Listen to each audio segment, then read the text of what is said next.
नमस्कार दोस्तों, किस्मत सवारी में आपका स्वागत है। मैं हूं आपकी होस्ट एंड दोस्त खुशबू जैन और हमारे साथ हर बार की तरह है आनंद जी।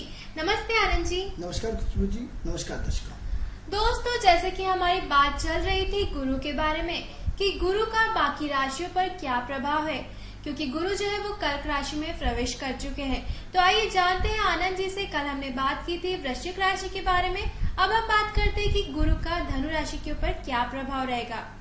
आनंद जी बताएं कि गुरु का धनु राशि के ऊपर क्या प्रभाव रहेगा, लेकिन उससे पहले मैं एक और बार अपने दर्शकों को बताना चाहूंगी कि ये जो कार्यक्रम है आप ही के लिए बनाया गया है, आपकी समस्याओं का समाधान करने के लिए। चाहे नौकरी पाने से संबंधित हो, या व्यवसाय में उन्नति पाना चाहते हैं, या व्यवसाय बदलना चाहते हैं, या बच्चे आपकी बात नहीं मानते हैं, या शैतानी करते हैं, या घर में कोई कलह हो रहा है, इन सभी के समाधान के लिए आप हमारी स्क्रीन पे जो नंबर फ्लैश हो रहा है उस पर संपर्क करें। उस पर संपर्क करने से आपकी समस्या का समाधान जल्द से जल्द होगा। तो आनंद जी, आप हमें बताएं कि धनु राशि के ऊपर गुरु का क्या प्रभाव है। जैसे दर्शकों, लगातार हम आपको अपने कर्क राशि के संबंध में लगातार आपको चर्चा कर रहे हैं। अब बात कल चर्चा को आगे बढ़ाई थी कि गुरु बहुत सिद्धांतिक है, गुरु बहुत आदर्श है जी। और इसी गुरु की चर्चा करते हुए आज हम बात करेंगे धनु राशि वालों की। अब धनु राशि काय की राशि है? गुस्से की राशि है। धनु राशि काय की राशि? अग्नि तत्व की राशि है। धनु राशि काय की राशि? ज्ञान की राशि है। धनु राशि काय की राशि है? अहंकार की राशि है। धनु राशि होती है परशुराम की। जैसे कि हम अपने एपिसोडों में कई बार धनु राशि के बारे में आपको बताते रहते हैं। अब प्रश्न ये हो रहा है कि धनु राशि से जो कर्क राशि का संबंध वो 8वां हो रहा है, यानी इस बार कहीं न कहीं धनु राशि के लिए गुरु है वो अपने घर से 8वें घर की ओर संकेत कर रहा है। अब आप कहेंगे 8वां घर डिप्रेशन, तनाव, फलाना ठिकाना। हम ऐसा नहीं मानते, क्योंकि अपने कोई भी कितना ही डिप्रेशन में हो अपने घर को नुकसान नहीं पहुंचाता। तो अब क्या करेंगे? नहीं नुकसान पहुंचाएगा तो अनएक्सपेक्टेड चीजों की बात करेगा, अनएक्सपेक्टेड ज्ञान की बात करेगा, अनएक्सपेक्टेड धर्म की बात करेगा, अनएक्सपेक्टेड सिद्धांत की बात करेगा, अनएक्सपेक्टेड अपने वजूद को बचाने की बात करेगा, अनएक्सपेक्टेड पूरी एनर्जी को व्यक्ति झोंक करके अपने पुनः बैलेंस को बचाने की बात करेगा। क्या करेगा? अपने स्वयं की रक्षा के लिए पूरी एनर्जी को झोंक देगा। क्योंकि कहीं न कहीं जब तूफान आते हैं, तो तूफान जब आता है तो मित्रों हम अपने आप को बचाने के लिए एक सुरक्षित स्थान ढूंढते हैं। जी जी। ऐसी जगह सुरक्षित स्थान ढूंढते हैं जहां हमारी रात अच्छे से निकल जाए और हम पूरी तरह हर तरह से महफूज रहे, हर तरह से सुरक्षित रहे, हर तरह से अपने आप को कोई दिक्कत ना आए। तो क्या होता है, तूफान के लिए आप सबसे पहले भागते हो और भाग करके सुरक्षित सहारा ढूंढने की कोशिश करते हैं कि कहाँ हमें सुरक्षा महसूस होगी। तब जाके आप फिर वहाँ रुकने का स्थान, जैसे बारिश आए घनघोर, तो थोड़ी देर तो आप अपने हाथ पैर मारना शुरू कर देते हैं। आपको लगता है यहाँ का एटमोस्फेयर अच्छा नहीं है, रुकना चाहिए, यहाँ खतरे से खाली नहीं। तो क्या करते हैं आप? 1 किलोमीटर 2 किलोमीटर जब भी तूफान आता है तो उससे लड़ते हुए पहले एक दौर तक तो उससे पूरा मुकाबला करते हुए एक सुरक्षित पॉइंट को ढूंढने की कोशिश करते हैं। उसके बाद आप फिर वहाँ ठहर जाते हैं, फिर तूफान बंद हो जाता है, फिर आगे की गतिविधियां बढ़ाते हैं।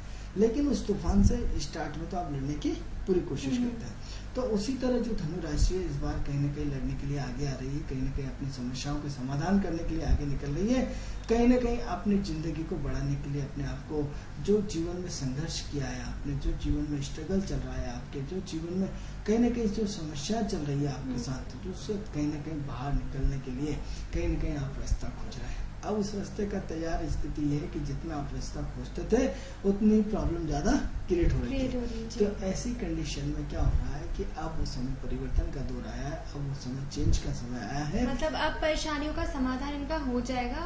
देखिए खुशबू जी, क्या होता है जिंदगी में कभी भी कोई परेशानियां खत्म नहीं होती। यदि दर्शकों आप यदि किसी गलत फहमी के शिकार हैं तो आप अपनी गलत फहमी तुरंत निकाल लीजिए, क्योंकि इस ब्रह्मांड में नेगेटिव पॉजिटिव ऊर्जा का संचार हमेशा होता है। लेकिन दूसरी बात, हमने आपको अपने परसों भी एपिसोड में बताया था खुशबू जी कि इस संसार में सुख होता ही नहीं है, क्योंकि हम जिस सुख को जितना पकड़ना चाहते हैं, आज हम जो सोचते हैं कि पहले से दूसरी पहुंच जाएंगे तो अच्छा हो जाएगा, दूसरी पहुंच गए, फिर 8वीं पहुंच गए, 12वीं पहुंच गए। आप देखिए तनाव का स्तर बढ़ता जा रहा है। मतलब साहब नौकरी लग जाए, उसके बाद जिंदगी मजा आ जाएंगे, तो शादी की टेंशन, अब शादी हो गई तो पत्नी की टेंशन, अब पत्नी हो गई तो बच्चे की टेंशन, बच्चे हो गए तो उनकी एजुकेशन, साहब मेरा बच्चा तो ऐसा टॉप 10 स्कूल में पढ़ना चाहिए। यानी अंत तक जब तक आदमी मर नहीं जाता तब तक टेंशन नहीं रहता है, तो सुख होता ही नहीं है।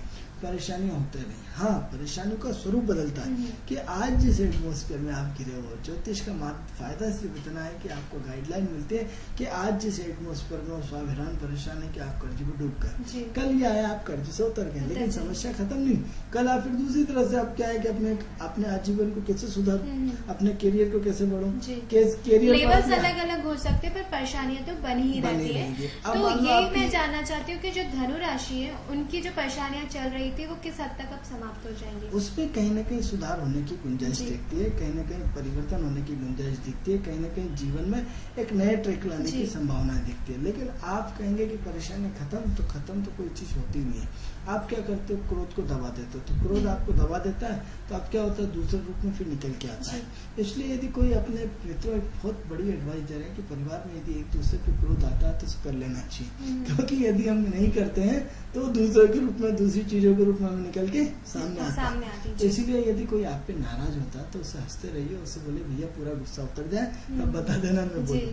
तो क्या है, जीवन में आदमी को हमेशा गुस्सा करते रहना चाहिए, और अगले को भी एक दूसरे को, जब आपको गुस्सा है तो अगले को चुप होना चाहिए, और अगले को गुस्सा है तो आपको चुप होना चाहिए। पति पत्नी में दोनों में बैलेंस होना चाहिए। कोई देखे तो हंसे, यार जब ये गुस्सा है तो इनको चुप रहेगा, इसी को बोलते हैं जो सामंजस्य, यही कोऑर्डिनेशन से, और इसी का नाम जिंदगी, और इसी तरह हमें जीना पड़ेगी। अब यदि हम सोचते हैं कि किसी को दबा करके, कि पत्नी एक गूंगी गाय है और उसको दबा करके और अपने जीवन का निर्वाह कर ले और अपनी चला ले, तो असंभव। आज के दौर में संभव नहीं। तो ऐसी कंडीशन में क्या होता है कि आपकी अपनी सोच को चेंज करना पड़ेगा, आपके अंदर बदलाव लाना पड़ेगा। तो गुरु क्या एक बदलाव का नाम है। अब क्या होता है कि कोई गुरु पहली बार तो करके राशि में नहीं आया, इससे पहले भी आ चुके हैं। हर 13 साल में हर राशि में उस राशि में एंट्री कर जाती है। तो पहले साल क्या हुआ, आपकी शादी हो गई, शादी करवा दी गुरु ने, हाँ साहब। फिर अगले 13 साल क्या, बच्चे की एजुकेशन करवा दी। फिर अगले 11 साल क्या, वो बच्चे को और सीनियर बना दिया। तो हर बार उसी भाव में आकर के वो निरंतर अपने परिवर्तन करते रहते हैं। तो सवाल ये है कि समस्या कभी खत्म नहीं होती है, समस्या सिर्फ दबती है। तो इसलिए जीवन में